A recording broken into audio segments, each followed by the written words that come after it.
Salut tout le monde, aujourd'hui on va faire le classement des 10 meilleurs films de James Wan. Donc ce classement, comme la fois dernière, c'est seulement mon avis personnel. Il y a des films qui sont de notoriété être beaucoup mieux, qui se retrouvent moins bien classés que d'autres, parce que c'est mon avis, c'est mes a priori, c'est mes sensations, donc voilà pour le classement. Et on fera un petit débrief à la fin de ce classement. Allez, à tout à l'heure. À la 10e place, on retrouve Fast and Furious 7. Voilà le film de James Wan que j'aime le moins, mais qui reste de bonne facture. On retrouve un John Statham dans le rôle du méchant qui est égal à lui-même, avec son caractère assez explosif comme l'essence même de la saga. Nous avons une réalisation de qualité, mais je trouve que la saga commence à tourner en rond. Je n'ai pas ressenti le plaisir de visionnage que j'ai obtenu avec l'épisode 6, donc un film qui est pour moi oubliable. À la 9e place, on a Insidious chapitre 2. Nous revoilà plongés dans le monde des esprits avec ce deuxième opus de la saga Insidious, qui va poursuivre les aventures de la famille Lambert. J'adore particulièrement l'acteur Patrick Wilson que je trouve toujours très juste dans ses interprétations. Une histoire qui reste d'une assez bonne qualité globale, même si la peur se fait un peu moins ressentir que le premier épisode et qui a quand même une odeur de réchauffé, mais le talent de James Wan se fait ressentir ici. 8e place avec Insidious 1. Le premier Insidious marque avec Conjuring l'ère moderne du film d'épouvante sur les possessions démoniaques. Ce film possède un charme particulier et est précurseur même s'il reste assez doux dans son côté horrifique. Il y a quand même de très bons moments dans ce film, nous découvrons un monde des ténèbres assez particulier mais avec du réalisme assez effrayant. Certains vont attendre beaucoup plus haut, mais en 7ème place nous avons Saw. Voilà l'un des films phares de l'année 2000, celui qui a marqué une génération et qui va développer le genre du torture porn par la suite.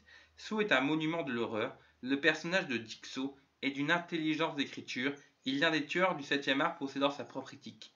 Un film d'une rare justesse, même si ce n'est pas l'un de mes préférés de Love the One, mais je sais reconnaître toutes ses qualités. En 6, on retrouve Doggy Heaven. Nous avons parlé d'une histoire mêlant une vieille femme, un chien et un jeune homme. Ce court-métrage est très drôle, bien réalisé et les acteurs sont assez convaincants. Un court-métrage nous montrant un paradis à la hauteur de la vision de l'au-delà du film Beetlejuice. Je vous conseille donc ce petit film qui va vous faire rire de bout en bout.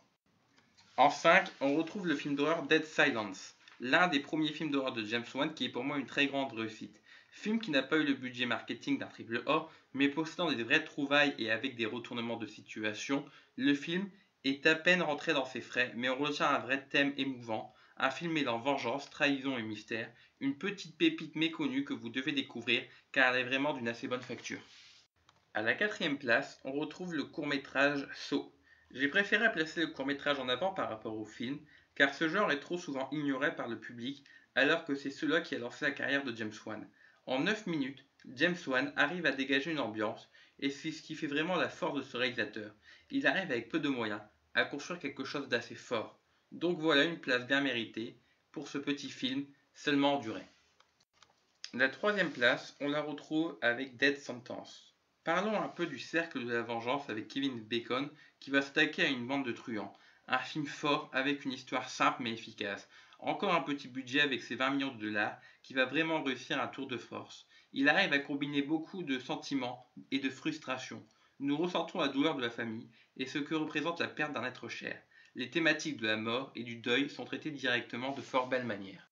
En 2e place, nous avons Conjuring les dossiers Warren. Voilà un modèle du film d'horreur, alors que beaucoup de films pensent que l'horreur passe par le jumpscare.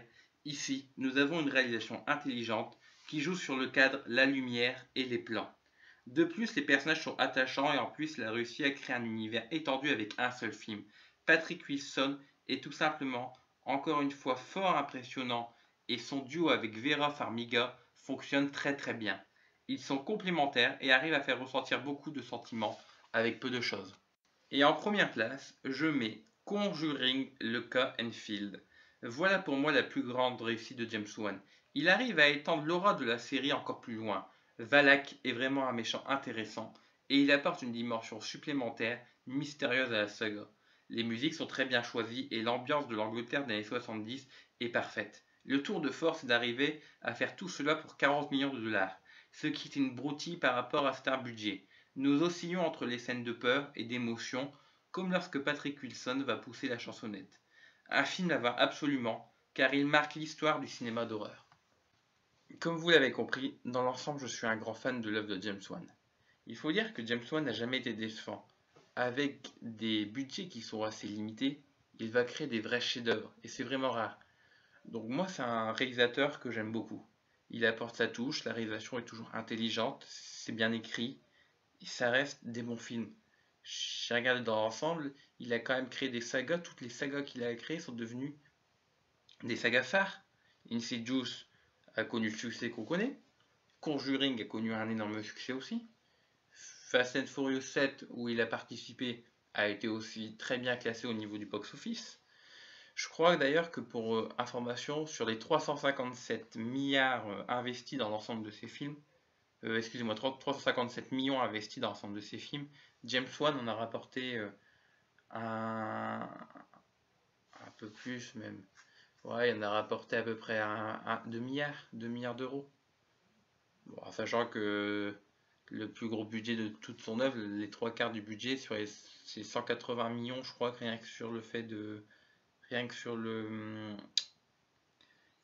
Fast and Furious 7. Donc voilà, pour moi, c'est vraiment un réalisateur qui gagne à être connu et son nom doit vous marquer maintenant. Car il va bientôt réaliser le prochain film Aquaman. Et ça, je veux bien voir ce que ça va donner. Car c'est un réalisateur qui a une patte et ses films sont vraiment amusants. Donc n'hésitez pas à les regarder. Pour moi, James Wan, c'est le plus grand réalisateur de ces dernières années. Voilà, à la semaine prochaine.